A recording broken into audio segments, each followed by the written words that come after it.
Well, folks, welcome to one more edition of Politics and Right.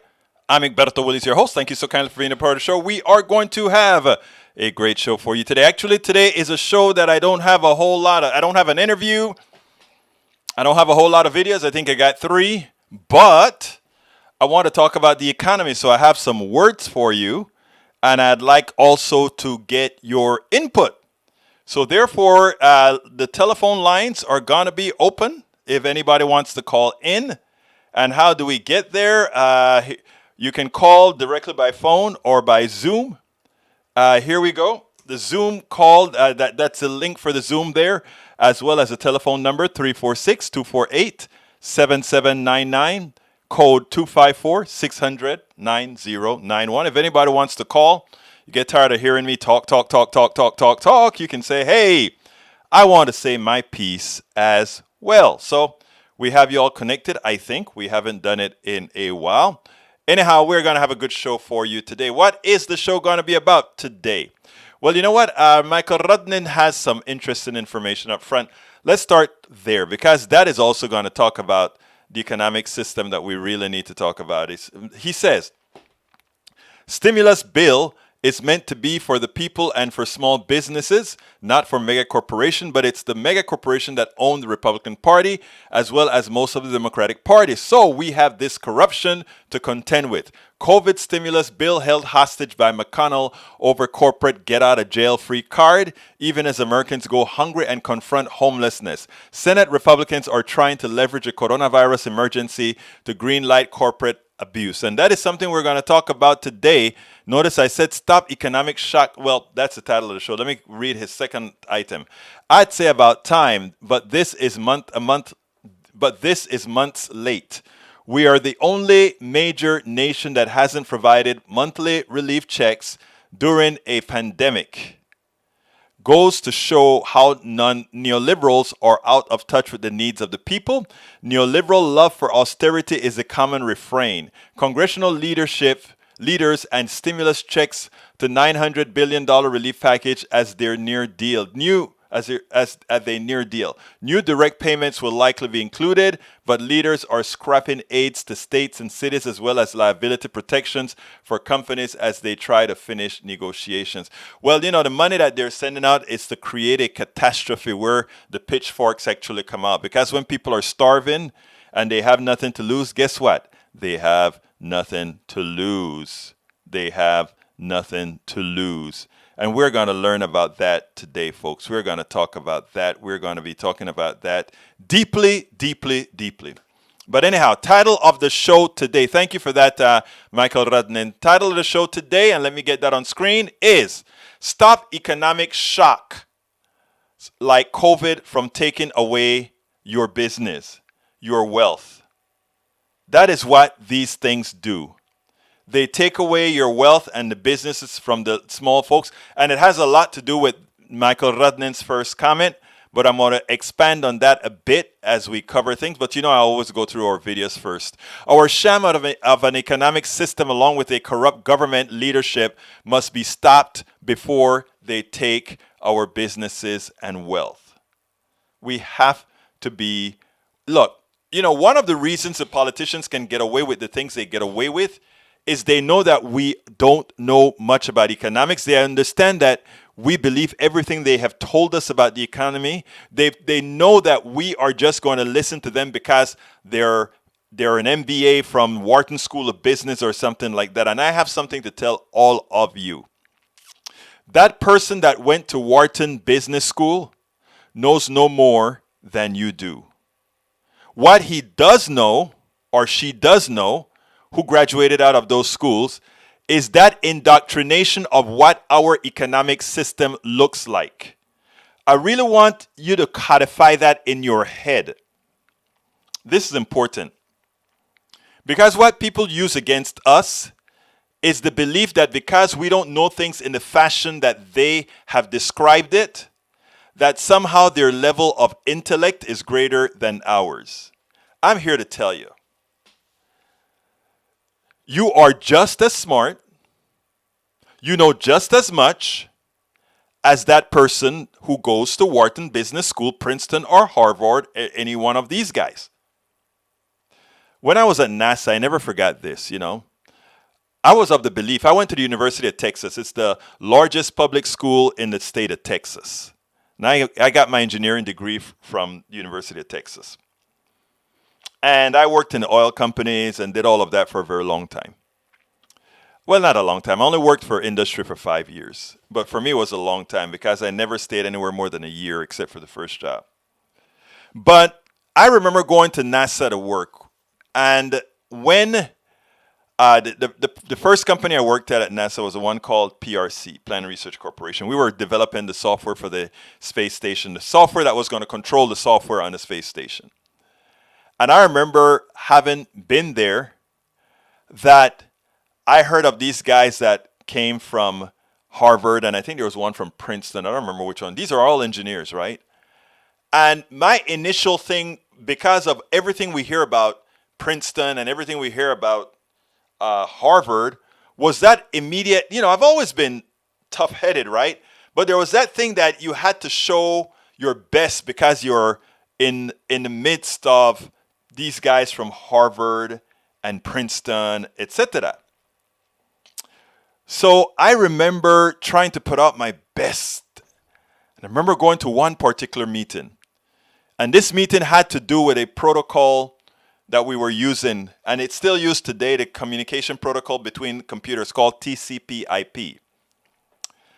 And when I went to that meeting representing my company, and others represented others, and these high-powered guys from these other places, these other great universities, I'm like, man, I'm going to have to up my game. So when we started learning about Wollongong TCP/IP, I went to the bookstore that weekend.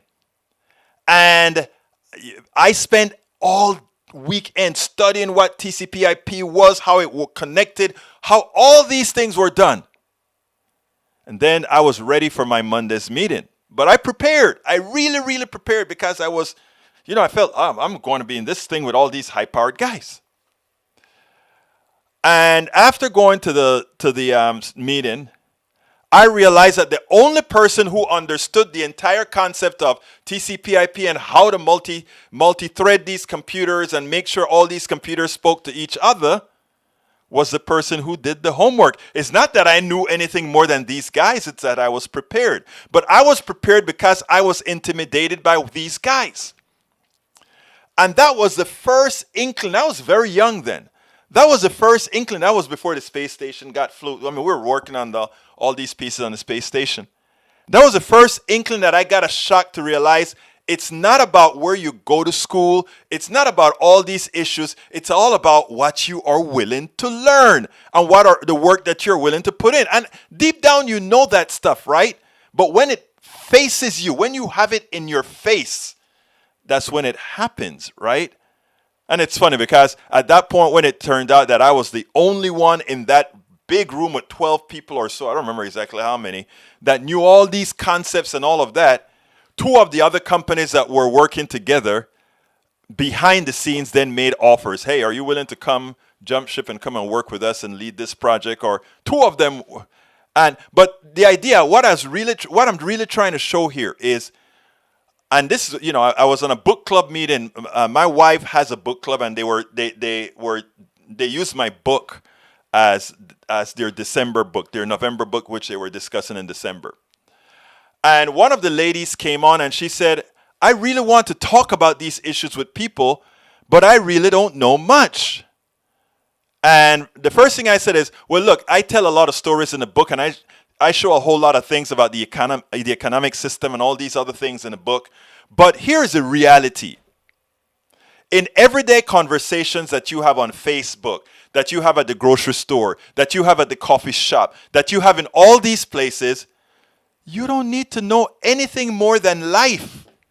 You don't have to know anything more than what you go through with your life. And just what you go through with your life is enough to know about what economic problems you have and how better to solve those economic problems if you were in charge. And you will find out quickly that it's not hard at all for you to look at a politician and say, this is what I want. Make it happen. It is your job to make it happen. And when you start acknowledging those pieces, that you are really in command, that really you don't have to have a Harvard degree. You don't have to have an MBA. You don't have to have an economics degree. Here's what I studied economics as well. And what's good about having studied economics is you can know that you can know the reason the bull that you always knew was bull is bull because you know the mechanics of the system you're working under. So what am I saying? Most Americans know this system is unfair the most. They all know that. Most Americans don't know why it is unfair. They believe things like, well, we have to use austerity because the budget is out of control. The deficit is out of control. And you sit down and you believe that. They tell you, just like you balance your checkbook at the end of every day, we need to balance our checkbook as a government. They believe that just because it sounds right based on their own reality. They also believe things like when you say, I want to run the government like I run my business or like a business is run. That is the most asinine statement there is. A government is not a business. You don't run them the same. You don't want to run your government like you run your business at all. You don't want to run you don't want to have a balanced checkbook in government like you have a balanced checkbook at home. You know, there are these concepts that they tell you accept because at that point you haven't had, let's say, the study of, let's say, Economics 101 or microeconomics or any one of those things, right? But you know deep inside that it's not true. Deep inside, most people know that there's something wrong. And most people also know, how can all these people continue to make so much money if things are so hard? You actually know there is something wrong there. There is something wrong there. So what the show is going to be about today is to discuss some of those particular issues. But before we get that, it is time for video time. The first video is kind of funny. The first video is kind of funny. You know, as it turns out, Donald Trump has been having these killer parties, right? They've been having these super spreader parties, and they've had their sycophants and enablers going to these parties and having fun. And they don't want people to wear masks, so it's not cool if you're at one of Trump's parties or one of Trump's minions' parties and you're wearing a mask. So most people go without masks. Well, you know what? It's finally caught up with them because check this out and then we'll take it on the other side. Lo tomaremos en el otro lado. Remember the U.S. State Department holiday party with 900 people on the guest list? Indoor party, 900 guests. Inside, all in one room at the State Department. That party is tonight. And the good news is it was apparently a gigantic failure. Good news in the COVID sense is what I mean. The Washington Post reporting in the last few minutes, quote, only a tiny fraction of the more than 900 invited guests actually showed up. Secretary of State Mike Pompeo was due to give a speech at the event. He canceled and got somebody else to do it. That is perhaps because out of the 900 invited guests, only 70 RSVP'd yes as of yesterday. Even fewer than that actually turned up. In one nod to at least, Santa reportedly had a mask on at the event. You can see him there. But they invited 900 people for an indoor event, and everybody they invited was like, are you kidding? If you want to do something nice for the holidays, that's not it. Best party fail ever. All right. Entonces, okay, Tank 28, you wanted to know where my mask was? Here is the mask. And by the way, folks, this is a politics done right mask. You see? We talk the talk and we go through and do what we say we will. But anyway, so that you can understand me, I will take the mask off because this one is close to the face. But here's the deal. Here's the deal. And by the way, if you want that Politics Done Right mask that says, I support independent media with our logo on it, just go either to our YouTube channel and you can order it right there, or just go to our Teesprings, get it right there. But anyhow, thank you for saying it's a nice mask. Here's the deal, right? Even the Republicans are getting smart about going to the killer parties from Donald Trump.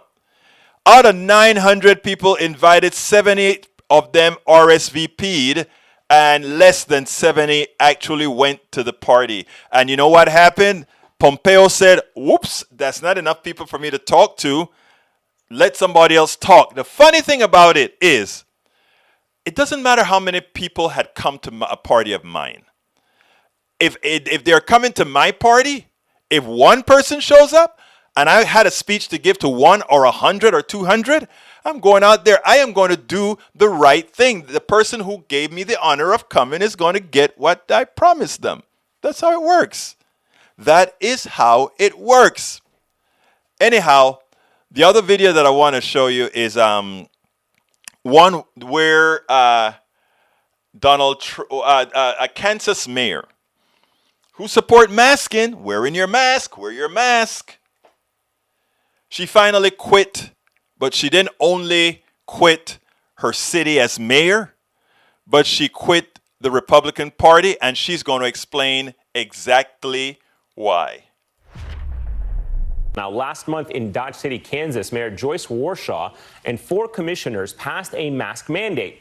Recently, she was quoted in a USA Today article saying, "We just felt like we had to do something, so everybody was aware of how important it was for everybody else to be responsible for each other's health and well-being." Now, after the threats increased, Warshaw resigned as mayor yesterday morning, effective immediately. When did you start receiving them? How intense did they get? And when did you know it was time to resign? Actually, I started receiving some threatening type emails and communications starting the first part of November. And then after we passed the mask mandate on November 16th, they became a little bit worse. But the USA Today did an article last week, the end of last week, and that's when they got very threatening. Just very threatening, their verbiage. I think maybe a lot of politicians may be looking at this and say, you know, it's par for the course that you get these types of threats or this type of language. Was there something specific that actually made you feel that your life was in danger? Was there a specific type of threat? Did you share that with law enforcement, or have they taken any measures to address your concerns? Yes, I sent the emails to the city manager and he turned them over to the chief of police, and they are checking into where they came from, basically, because I didn't recognize the name. They contained verbiage that is, in my eyes, just very inappropriate and very threatening. Words such as, "we're coming for you," "murder," "you'll burn in hell." And I just got to the point where I thought, and my family particularly said, enough's enough. I know they're only words, but who's to say they wouldn't follow up with actions? And to your point, Dodge City Police, we should note, are saying we are looking into the substance of the communication to determine an appropriate course of action. How hard of a decision was this for you about making a mask mandate? Do you have any reservations or regrets about that decision? You know, I have no regrets about my vote to support a mask mandate, and simply because I followed the advice of medical professionals in our community and across the nation. I followed science, and everything indicated that if we were going to get numbers down and get control of this pandemic, we had to do what we could do, and that included a mask for everyone. So. Yeah, let's talk about the reluctance in this country for people to wear a mask, because when the commission voted on that mandate, more than 1 out of every 10 people in the county had the virus. Why do you think, from your place of, you know, your viewpoint, your vantage point, why do you think people are so resistant to wearing masks? Why have people made this such a political issue in this country, you think? You know, I'm not sure. I am a believer that it has become a political issue when it really is a health issue. It's a science issue, and our country has allowed it to become a political issue. And I think, you know, some of the things that we're seeing nationwide and from some of our top leaders as far as bullying and being aggressive, that, you know, people are thinking it's okay to address things in a very irresponsible, inappropriate fashion. I know that you say that leaders in this country, but just to be specific for a moment, if I can, you're a Republican mayor, you were a Republican mayor. Do you think that your party, the Republican Party, from its leader on downwards, shares that responsibility, that they are the ones, a lot of the key Republican figures in this country who have not supported mask mandates are the ones creating this political problem? You know, it's hard for me to say this. And since I have relocated now out of Dodge City, I have changed my affiliation and I'm non-affiliated now. And simply because the Republican Party isn't the Republican Party that I know. So much of it has turned volatile and so almost mean-spirited and really not taking care of the nation as a whole. I feel it is doing damage to our democracy and to our country. Well, that mayor decided she had to leave the party. She had to resign from her leadership position in Kansas. Now, that is shameful that doing the right thing, she pretty much felt run out of office. But you know what? That's not the only thing. The thing about it is many others that have decided to leave the fascist party. And we have to check this out because this brother here, I tell you, he has my heart. This brother here has really done it right. And then after this, we'll go back to answering the comments, etc., etc., etc. Check this out. You know, Steve Smith didn't have to do this to garner the respect of a whole lot of Democrats, left-wing Democrats like myself, because I think he showed himself to be very honorable as he decided to make that switch that he couldn't take a party that was anti-democratic, that was fascist, that was autocratic anymore. But I tell you what, this took courage. I tell you what, this earns even more respect. Not that he needed to do it, but it earned quite a bit of respect from yours truly. Check this out. We'll take it on the other side. And Steve, welcome to the side that is not independent anymore. You could have stayed in the independent status. What made you take that step from independent over to registered Democrat? Look, I've always held this view that the Republican and the Democratic parties are two of the most important institutions, not just in American history, but in world history, for the advancement of human freedom and dignity. And each party has produced the essential leader at America's greatest moments of crises. In the 19th century, that leader was Abraham Lincoln, a Republican. In the 20th century, it was a Democrat. It was Franklin Roosevelt, who saved capitalism, saved democracy, and ultimately, through his wisdom, the world in the fight against Nazism and Japanese militarism. I look at the Republican Party, and what I see is something that approximates what happened to the Whig Party, though we won't see it play out overnight. In 1856, when the Kansas-Nebraska Act was passed, allowing slavery to spread westward, it broke the Whig Party. It broke it geographically, politically, but most important, morally. And what we saw this past week with 126 members of Congress signing that amicus brief, 18 attorney generals, it's important to understand what we saw. That wasn't a legal act. It was a junk lawsuit. It was like something out of a Seinfeld episode that would have been filed in court by Jackie Childs, right? What it was a political statement. It was a declaration. And it was a declaration of repudiation against the core tenet of American democracy, which is in this land, the people are sovereign and that we pick our leaders. It's also important to understand what we watched in Washington, D.C. on Saturday night. We saw right-wing extremist political violence. We saw fascistic violence in the streets of the nation's capital.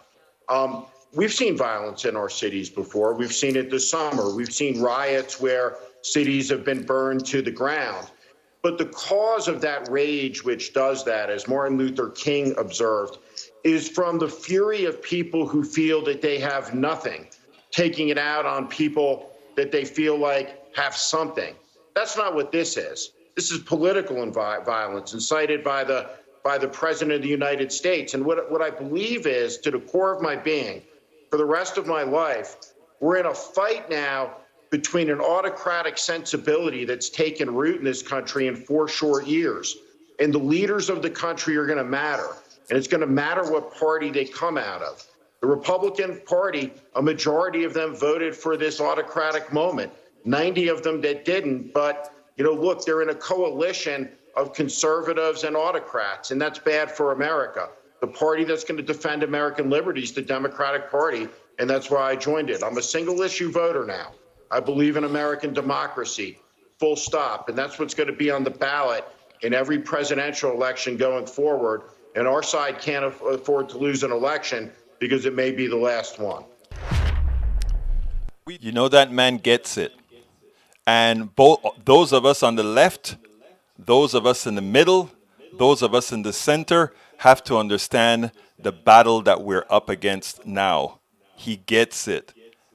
He gets it. You may not agree with a lot of his policies, but he gets it, and he has joined the appropriate side to make sure that we actually get stuff done. Let's welcome the brother into the party the way we should. Absolutely. So we got to welcome him into the party. Bridge, does he want to have influence on AOC? Yes. Does he want to have influence on the Democratic Party? Yes. As a Democrat, as a registered Democrat now, he has the right to do so. And those of us who want to be more progressive also have the right to try to win that battle, to move that thing over. I also believe him when he says he's single issue, meaning he realizes that there's only one party in America at this point in time. Well, one of the two major parties in this country right now that actually wants a true democracy. And I will differ with him a bit there. There's a section of our party, the Democratic Party, that wants a true democracy. There's not much difference between the neoliberal portion of the Democratic Party and the neoliberal portion of the Republican Party, other than one has a little bit more heart than the other. That's the real difference there. Okay, now let's go ahead and let me do my little ask here first, and then I'll go ahead and start talking to all of you with what you have on the screen, and then I'll talk a little bit about the economic system and what it is that I think we really have to watch out for. So firstly, if you are on YouTube, please go ahead and click the join button and become help us out here by clicking that join button on YouTube if you haven't done so yet, or you can hit the $ on the YouTube channel and help us out if you are so inclined to do so. Alternatively, those of you who are on other platforms, Periscope, Twitch, and Facebook Live, you can go ahead and still join our PDR Posse as stated by Brige MCP. PDR Posse, you can get to our PDR Posse by going to politicsdoneright.com/YouTube. That is politicsdoneright.com/YouTube. Alternatively, you can support us on Patreon by going to politicsdoneright.com/Patreon. Patreon is spelled Patreon. Patreon is spelled Patreon. Politicsdoneright.com/Patreon. And of course, we support PayPal, politicsdoneright.com/PayPal. That is politicsdoneright.com/PayPal. So however you can provide support for this program that we do generously every day, plus all the blogs that we write, plus all the articles we put in different papers, etc., please support the endeavor that we have here to move the progressive message forward. I'm going to give a little 30-second speech as to why we do this in a minute, but please consider getting our book as well called It's Worth It, How to Talk to Your Right-Wing Relatives, Friends, and Neighbors. How to Talk to Your Right-Wing Relatives, Friends, and Neighbors. Please please consider getting that book. That link that you see there on Amazon link, you can get it there as well as all our other books. But if you want to cut out the middleman, you can go ahead and go to politicsdoneright.com/store, politicsdoneright.com/store. Hey, Curtis Jacobs, my brother-in-law, thank you so kindly for being here. I am glad that you're out of the woods now, that you're COVID-free.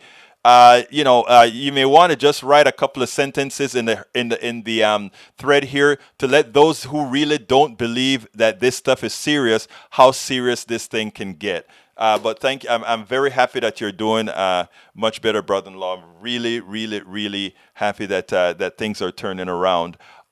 Stay strong. You're a strong person, and I'm very, very sure you'll be making a 100% recovery. You come from strong stock, brother. I don't know. You guys can get over just about everything.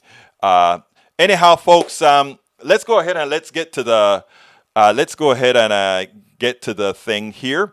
Um, Now, yes, I think of course, he wants to have an influence on the party. He does. In as much as he said he's going to be a single issue person now with the Republican Party, I mean, with the Democratic Party. Of course, if you're a Democrat, you want to have some influence because you also have the values that you believe in, and then wherever there needs to be compromise, there's compromise, etc., etc.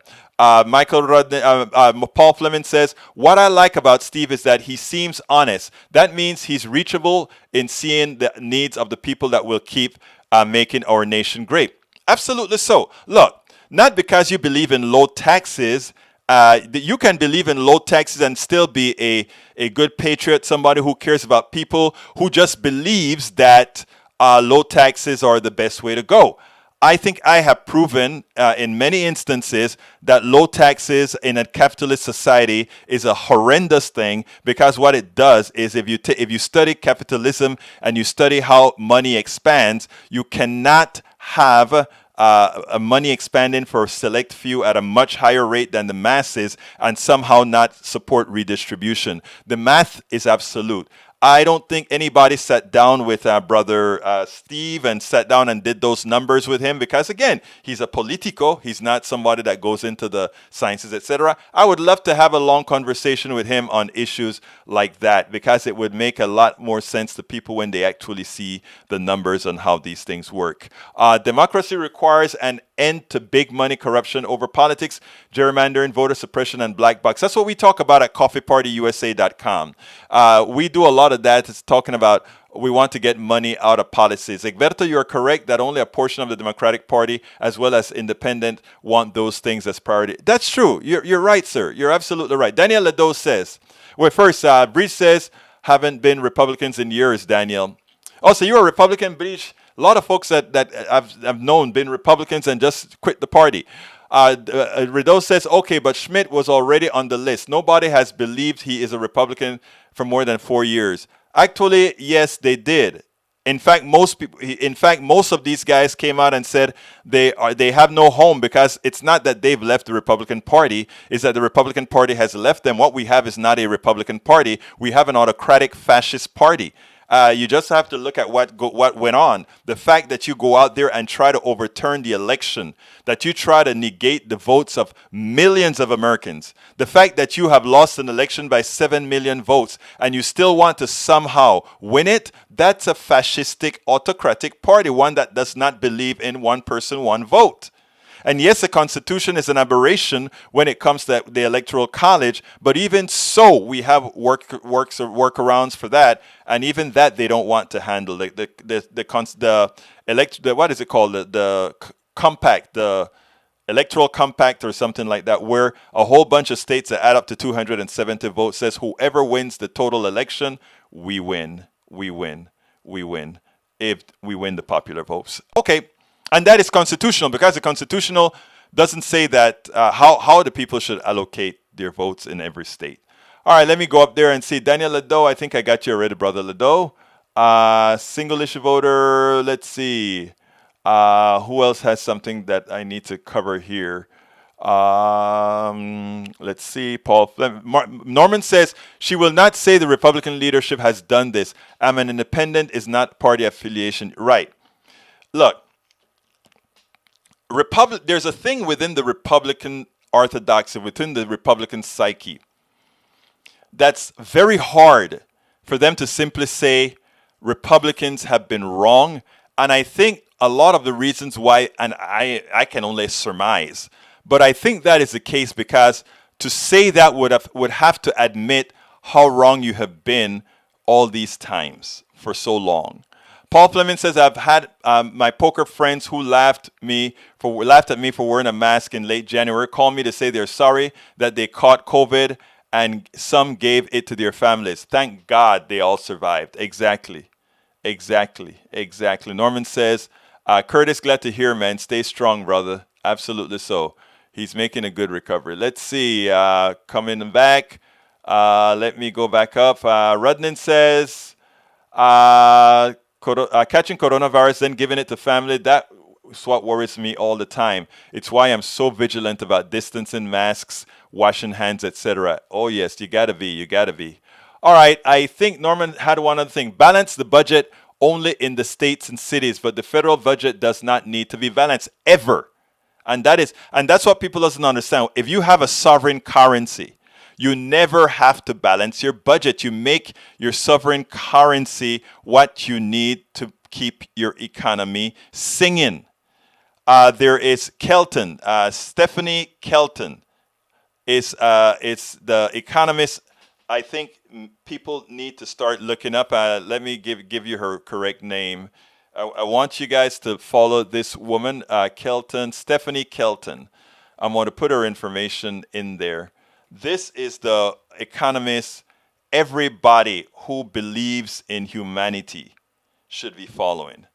There is her information. She would point out to you that we don't have an issue with money supply at this point in our economy.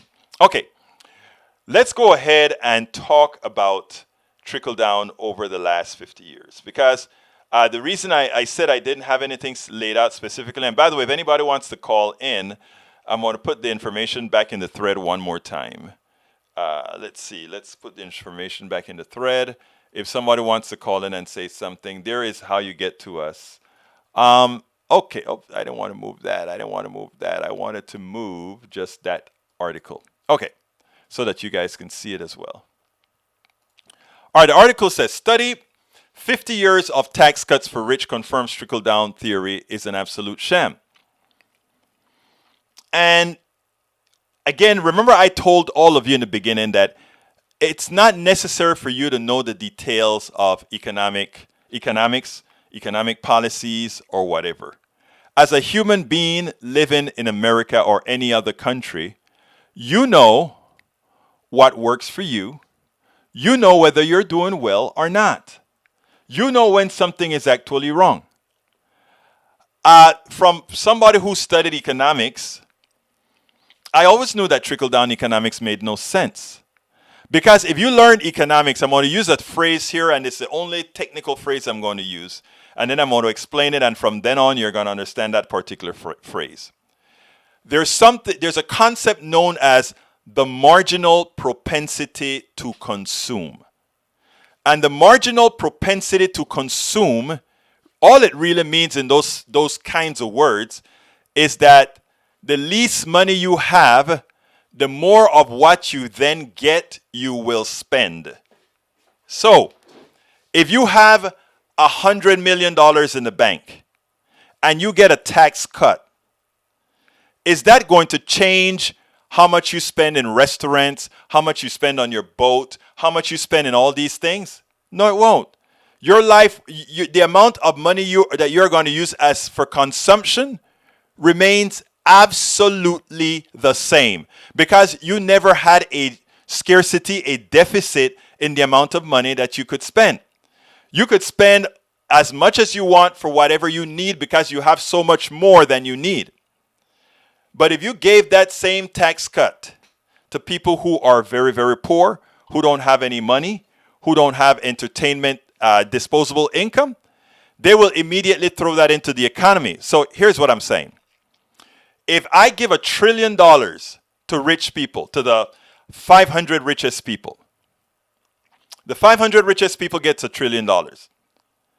Will that money circulate in the economy at any particular rate greater than how much they're spending right now? Hell no. Because there are two things. Let's say you said, oh, well, they're going to invest that money that you gave them into something that makes more money, and that's going to trickle down. You have to ask yourself the question. You give them $1 trillion, and they have to invest that money supposedly to do better for us all. The only reason for them to invest that money is if we have the buying power, those of us at the bottom, to buy more, to simply allow them to invest to create more product that we are going to buy. So giving them the money does not create the incentive for the lower classes, people who make less money, to want to buy things that creates the necessity for them to spend that into investments to make more things for us. So what they normally turn out doing with that is simply making themselves richer. So you give them a tax cut, what they do is they say, wait a minute, you give me a tax cut, I own a lot of stocks. If I simply buy back a whole lot of stocks with that extra money, the stock value goes up. I have created absolutely nothing, and I am a whole lot richer. And those people at the bottom, you know what they get? Zilch, zero. It's math.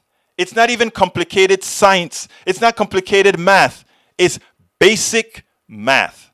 So we always knew that. So when you see reports like this that come out and say, oh, trickle down doesn't work, a lot of times I would say, what took you so long? You could have said, as soon as Reagan said trickle down economics, you know what George H. Walker Bush said? Voodoo economics. Remember that.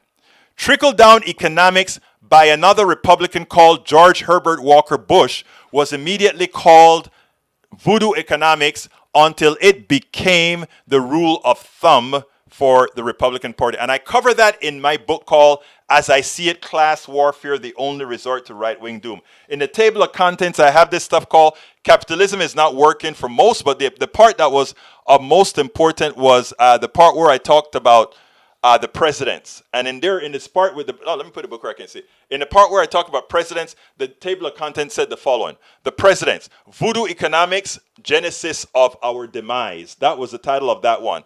The second title was voodoo economics reverse. That is when Bush 1 came into power, the return of fiscal responsibility. When Clinton came into power, fiscal insanity revisited and expanded. When Bush number 2 came into power, the return of sanity. When Obama came into power. Those were those 4 chapters, in those 4 sub-chapters under presidents that I put those issues. Let's see. Breach says, Egberto Willie, my mother and father always said, if you get a raise at work, keep living like you didn't get it. After a few more raises, you can acknowledge the first one. Your mother is very, very smart. She's very, very smart. Paul Fleming says, this is why it makes no sense why they don't help people who are struggling to live. The money will instantly go back into the economy. You know, that is too simple, Brother Fleming. Let me explain why that is the case. Why they don't care or why they do that. People used to hate when I called capitalism antiseptic slavery.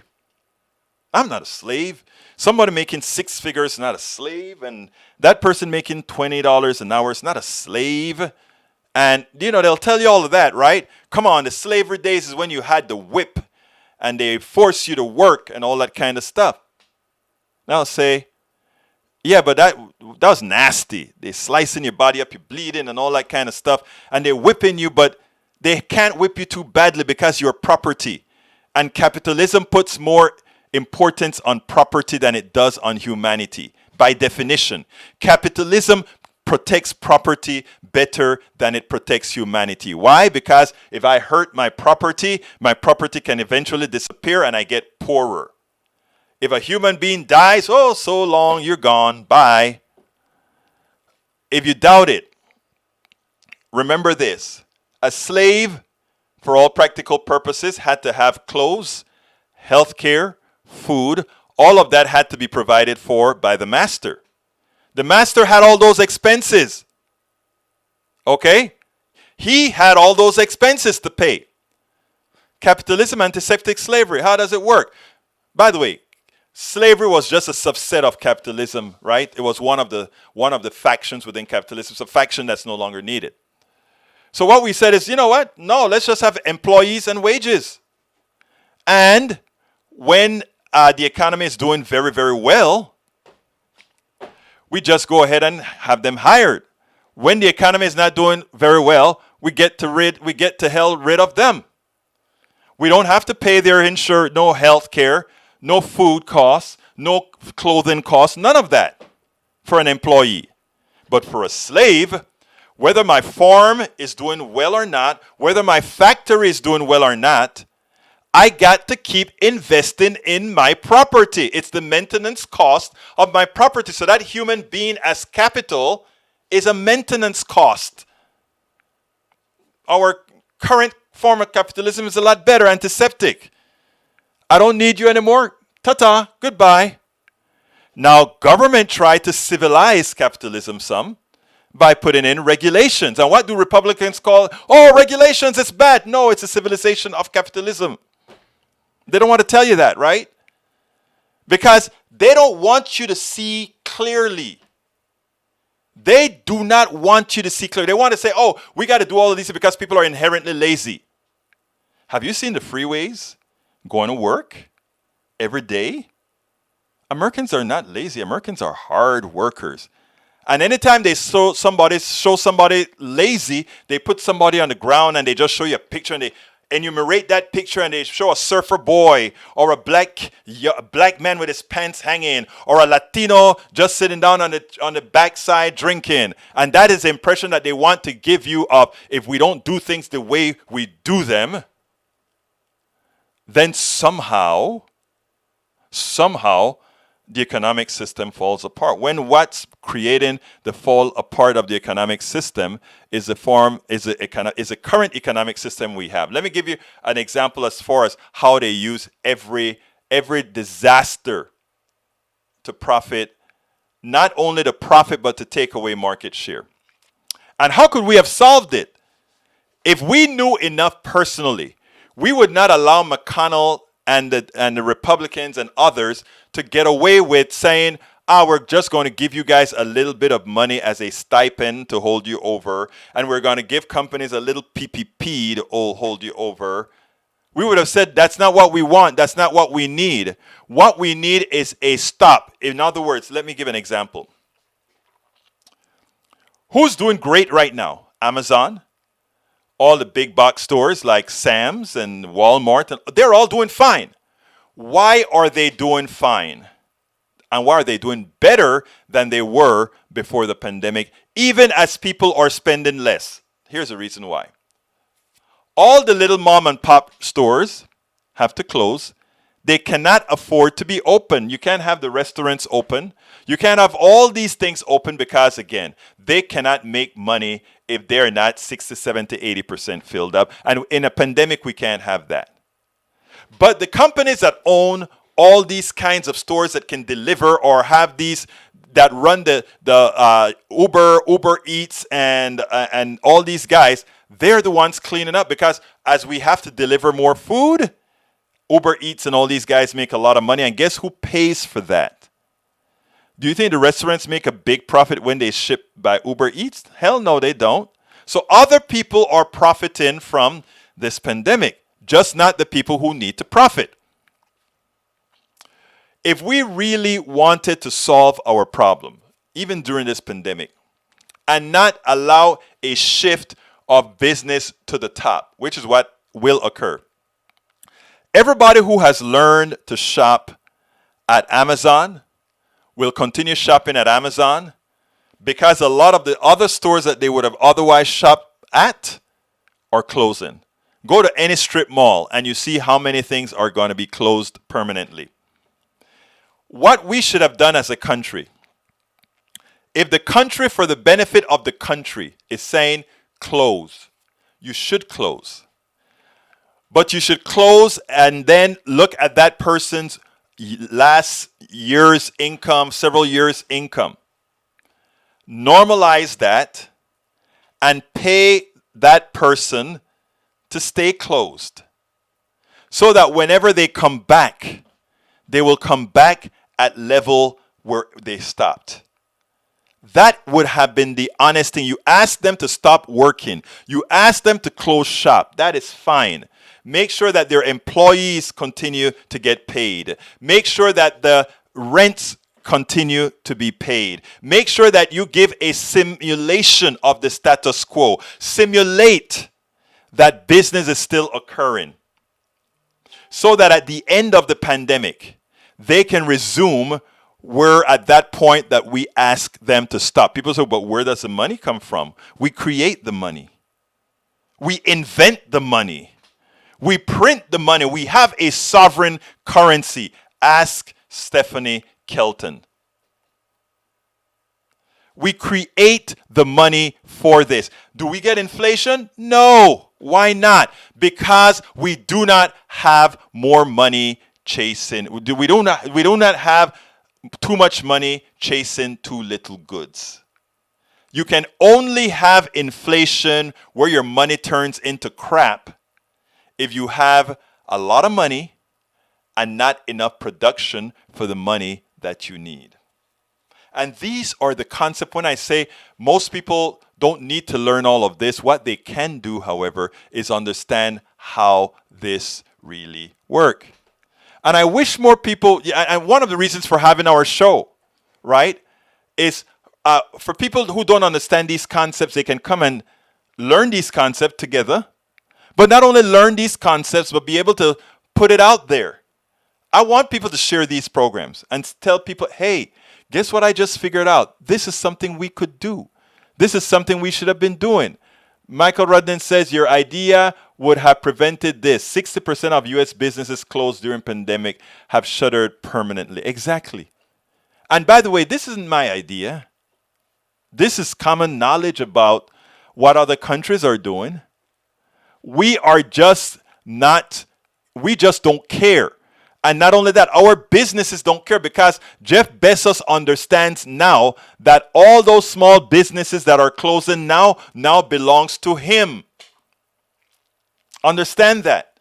All these big box companies know that as those small companies close, their share of the market goes up. So that when this pandemic is over, a lot of the chain stores, a lot of the chain restaurants, they are going to be booming because a lot of the little places that we used to go to will no longer be there and people are going to still eat out.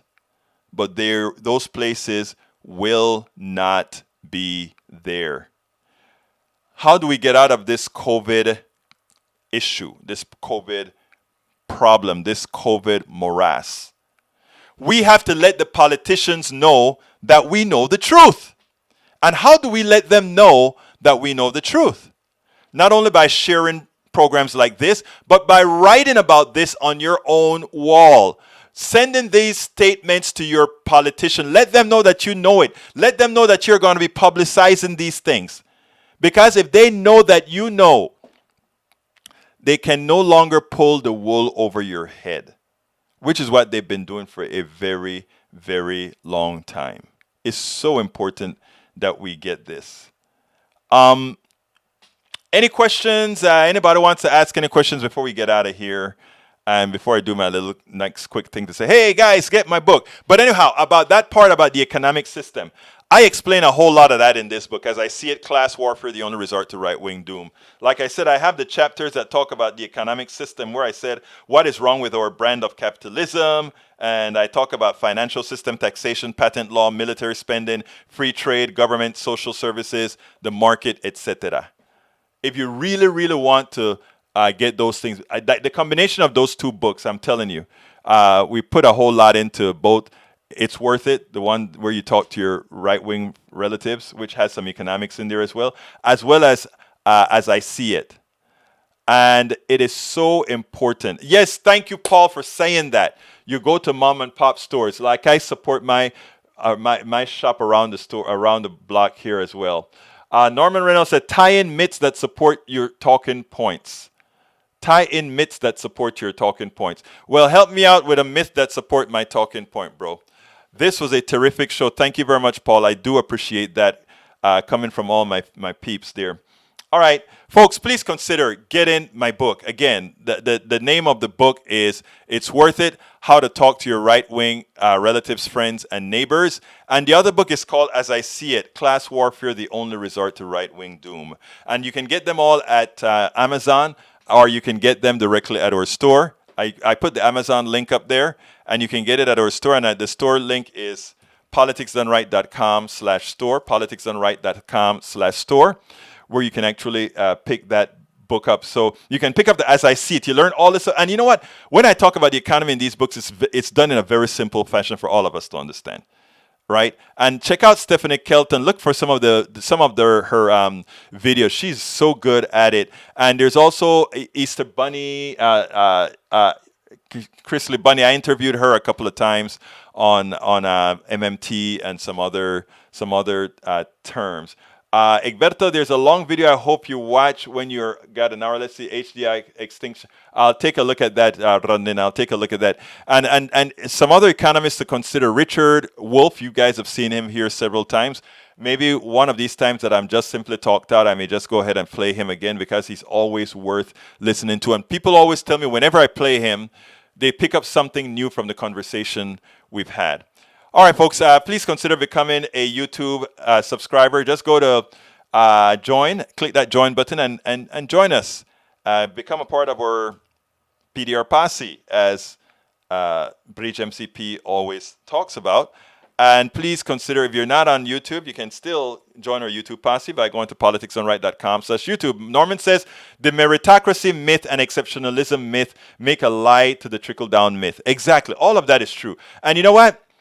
In my book, the latest one, It's Worth It, I talk about the meritocracy. In a part of it, I talk about meritocracy. And what I normally say is it's not about meritocracy, it's about being chosen. You have to be the chosen one. I want to give you a quick example before I get out of here. Anybody who goes to a church or goes to somewhere where there's some good singing, you hear great singing at these churches, and a lot of those people that are singing greatly at these churches, they would love to have a record contract. They would love to do that, right? But they don't get a chance to do it because they weren't chosen. But they're just as good as a lot of the singers that you hear with record contracts that are making millions. You know what's the difference between that great singer in your church and that mediocre singer that has $1 million contract? They weren't chosen. So what Norman is pointing out is so true. We have the semblance of a meritocracy. I'm an engineer. I did very well before I started doing this full time. And a lot of it is easy to go out and think that you're damn good, until you realize there's a whole lot of people out there that are darn good, just like you, are better than you are. But they didn't get the contract that you got. They didn't get Boeing deciding to use your product. Okay? You were chosen. It's not a meritocracy. Of the options the plutocracy had, you were chosen. And if you were the lucky one to be chosen, good for you. But too many times those who have been chosen look down at those who have not, as if they have some superior thing over them. Look, I'm not saying there aren't bombs out there. There are a lot of people who are bombs out there. But understand, it's so important to have lo que llamamos en español la humildad, humility. You've got to have humility and understand that being chosen out of a bunch who are meritorious is not a meritocracy. If there are 100 of you who are capable and the plutocracy chooses one, it's not a meritocracy. You were chosen. It's so important to understand that. My name is Egberto Willis. Thank you so kindly for being here. This is Politics Done Right, and you know how I end this baby. I am what?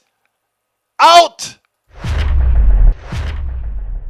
We spend a lot of time deconstructing the news, trying to parse it into a form that everybody can understand. We try to find those little nitpicks where it flies above the fray, etc.